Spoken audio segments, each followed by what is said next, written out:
Olá, gente, tudo bem? Sejam bem-vindas, bem-vindos ao nosso canal Make a Bit comigo, professor Eurides Neto. Estamos numa série de vídeos de Python mais especificamente aplicado à análise e ciência de dados. Um conteúdo bem interessante para concursos. Acredito eu que esse seja o quinto vídeo dessa série. Hoje estaremos falando um pouco mais sobre Seaborn. Seaborn é uma biblioteca de visualização de dados para o Python e ela é construída em cima do Matplotlib. Matplotlib, cujo assunto já foi abordado aqui anteriormente, certo? Em um dos vídeos anteriores. Peço que vocês verifiquem. Especificamente para o edital do concurso DataPrev 2023, onde essa série de vídeos que estou fazendo comecei, esse assunto aqui ele vai estar sendo encontrado para o cargo 17. O Seaborn, especificamente, essa biblioteca é cobrada para esse cargo. Seaborn é uma biblioteca bem popular do Python para a visualização de dados. Ela é construída, como eu comentei na introdução do vídeo, em cima da biblioteca Matplotlib. Ou seja, por que nós talvez teríamos aprendendo uma nova ferramenta de visualização? A diferença do Seaborn para o Matplotlib é que ela vai exigir menos sintaxe de código para a geração de gráficos. E estes gráficos eles serão tão poderosos quanto os do Matplotlib, e também permitirão uma personalização. Entre outras características da biblioteca Seaborn, podemos falar uma maior facilidade do uso, sem tanta sintaxe de código, como vimos anteriormente no Matplotlib, uma integração com pandas, como vocês podem ver, o pandas é uma ferramenta que é basicamente um padrão para essa análise de dados e ciência de dados, além também de uma personalização tanto dos gráficos gerados, como também das paletas de cores. O Seaborn também é bastante utilizado para plotagem estatística, com algumas funções, alguns gráficos de distribuições, sendo bem forte para esse uso. Mais detalhes podem ser encontrados na biblioteca do Seaborn, nesse link que eu deixo aí no vídeo. Alguns tipos de visualizações que estão disponíveis na biblioteca Seaborn estão mostrados aqui nesse slide. Podemos ter gráficos relacionais, de distribuição e categóricos. De uma maneira que sirva de resumo para vocês, apresento aqui os gráficos como são chamados na língua inglesa, que deriva para a linguagem de programação Python, e também como a biblioteca Seaborn divide estes. Podemos encontrar aqui scatter plots, line plot, que são basicamente gráficos de linha, também para distribuições stplot, kdplot. Esse kdplot é basicamente um gráfico de distribuição que vai ter um parâmetro configurado que poderemos ver essa distribuição estatística.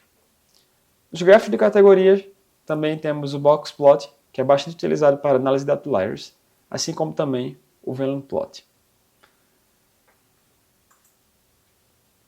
Eu comentei no início do vídeo que a biblioteca Seaborn era mais fácil de uso do que o Matplotlib.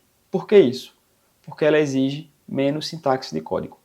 Nesse exemplo aqui desse slide, podemos ver com apenas 3 ou 2 linhas de código.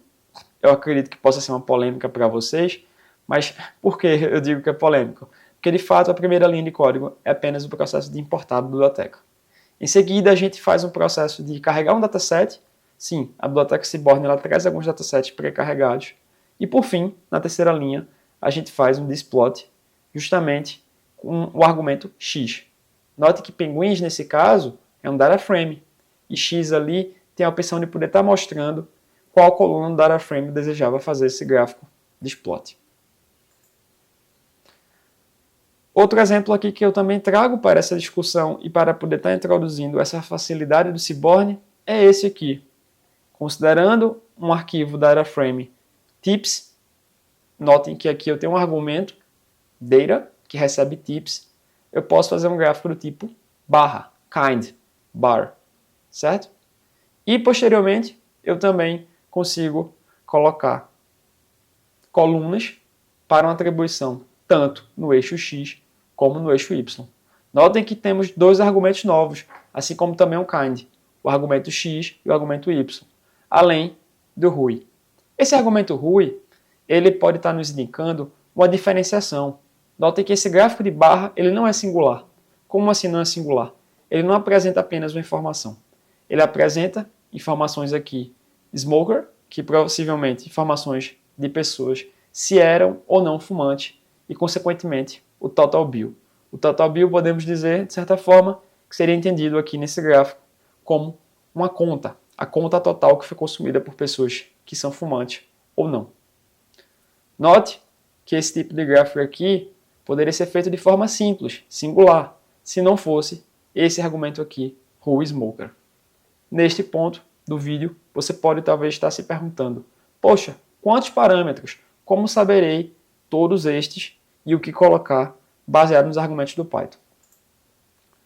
Note que daqui a pouco estarei mostrando para vocês. Outra opção também bem interessante que trago, antes de estar detalhando esses argumentos, é a opção de você poder estar selecionando e realizando subplots com Seaborn. Subplot nós vimos anteriormente na aula do Matplotlib, que é basicamente aquela opção de eu poder fazer matrizes ou linhas com os gráficos do Matplotlib. Nesse caso, como a Seaborn ela é feita em cima do Matplotlib, ela também aceita o PLT.subplot. Note que a gente está fazendo aqui um gráfico que são 2, mas apenas uma linha. Ou seja, se eu quisesse criar um gráfico que fosse 2 por 2, aqui esse argumento em vez de 1 seria 2. Tá? Outro argumento interessante aqui é o fixsize. Esse fixsize ele define o tamanho dessa figura. Eu poderia estar aumentando ela se eu colocasse aqui 12 por 8, 12 por 6. Certo? Em seguida, como nós podemos ver, nós podemos, a partir da definição da figura, nessa primeira linha, e do objeto AXS, podemos especificar para cada linha do Seaborn uma atribuição para o AXS 0 e, consequentemente, para o 1, onde foi utilizado um scatterplot e, posteriormente, um listplot. Logo em seguida, na última linha, uma função de tight layout, para meio que estar comprimindo e simplificando esses gráficos. A integração do Pandas, com o Pandas, como eu comentei no slide anterior, pode ser atingida por esses argumentos. Que argumentos? Os parâmetros data, x, y, hui e kind. E logo em seguida, nesse slide, eu explico um pouco o que esses argumentos significam. Como dito também em um exemplo aqui anterior, logo no início do slide, o parâmetro, o argumento data, é basicamente o data frame que iremos fazer o plot de onde os dados serão extraídos. Note que apenas o data frame não vai ser suficiente. Teremos que especificar também as colunas que esse data frame, as colunas que serão utilizadas para a realização do gráfico. Dessa forma, surgem também os parâmetros x e y, que, como podemos ver, alguns gráficos do Seaborn, ele possui essa personalização, que você possa estar definindo qual parâmetro e, consequentemente, qual coluna fica no eixo x e qual fica no eixo y. Dessa forma, podemos especificá-los e, assim, personalizar de uma maneira maior.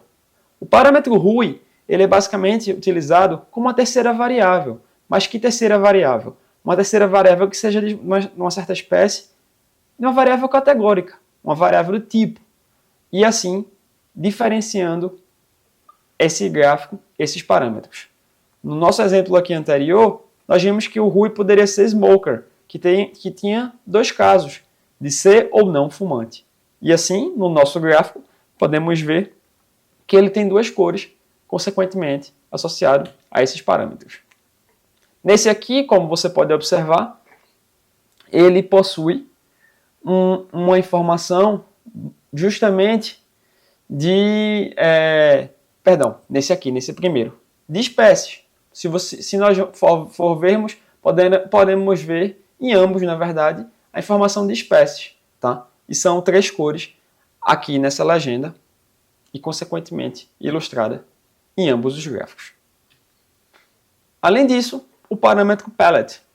O parâmetro palette ele nos permite especificar as paletas de cores que podem ser utilizadas nesses tipos de gráficos. O graphical kind é utilizado nem sempre, mas em algumas funções, como por exemplo no catplot e helpplot, podemos especificar o tipo de gráfico que nós queremos criar com ele. Comento apenas desses argumentos, desses parâmetros, porque talvez eles sejam mais importantes para essa personalização dos gráficos do Seaborn e, consequentemente, que eles poderiam ser abordados numa prova de concurso. Você pode estar verificando um exemplo de vários tipos de gráficos diferentes nessa galeria que a própria biblioteca do Seaborn fornece. Como mostrei no nosso vídeo do Matplotlib, aqui também do Seaborn eu basto de certa forma um resumão que a gente define alguns dos métodos que a biblioteca utiliza para a produção de gráficos de dispersão, de linha, barras, contagem, boxplot e heatmap. Esses métodos considero os mais importantes dos gráficos que essa biblioteca utiliza e, consequentemente, em suas implementações. Ainda assim, também destaco o que comentei no vídeo sobre o Matplotlib, desse site, que é uma ferramenta bem interessante e bastante utilizada como referência de gráficos, o Python Graph Gallery, onde estão disponíveis esses tipos de gráficos e exemplos de sintaxe do Python que você pode utilizar, tanto para o Seaborn como o Matplotlib. Como falei anteriormente, o Seaborn ele é feito em cima do Matplotlib, ou seja, o Matplotlib é uma base. Para a sua prova de concurso, considero que essa afirmação que eu falei nessa última frase seja muito importante, assim como também você saber os argumentos da integração do Seaborn com pandas, o data, o x, o y, o rouy e o kind. Acredito que isso possa ser uma personalização maior que um desenvolvedor possa estar fazendo no gráfico do Seaborn e, consequentemente, uma chance de estar caindo na prova do seu concurso. Tá bom, gente? Espero que tenham gostado dessa aula, esse conteúdo aqui, tá? As bibliotecas gráficas, às vezes, possam ser um pouco confusas e ter uma personalização, uma gama de parâmetros muito alta. Mas para o concurso, eu tento trazer aqui nesses vídeos os parâmetros que são mais importantes no nosso dia a dia como desenvolvedor e, consequentemente, uma chance maior de cair na prova de concurso de vocês. Beleza? Espero que tenham gostado do vídeo, espero que curtam, compartilhem e tirem suas dúvidas aqui no chat ou mandando e-mail, tá? Um forte abraço.